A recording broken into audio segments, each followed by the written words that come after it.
போது சூரியனை வச்சு உங்களோட மாதத்தை கண்டுபிடிச்சிடலாம். அப்படின்னா எப்படின்னு பார்த்தீங்கன்னா, எந்த ஒரு கிரகத்தை வச்சு கண்டுபிடிக்காம இந்த சூரியனை வச்சு கண்டுபிடிச்சிட முடியும்னு வச்சுக்கங்களேன். அதாவது நீங்கள் வந்து சித்திரை மாதத்தில் பிறந்தால் உங்களுக்கு சூரியன் வந்து மேச ராசியில் இருப்பாருங்க. சித்திரை மாதத்தில் பிறக்கிறவங்களுக்கு சூரியன் மேச ராசியில் இருப்பார்.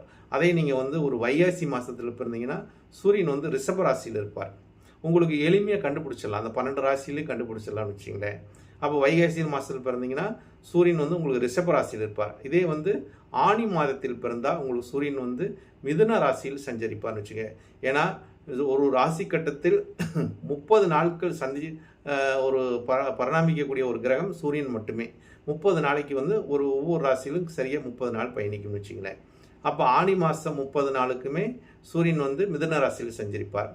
இப்போ கடகம் ராசி என்று பார்க்கும்போது அங்கே வந்து சூரியன் வந்து ஆடி மாதம், கடக ராசி என்றவே ஆடி மாதம் அம்மனுக்குரிய மாதம். இந்த ராசியில் வந்து சூரியன்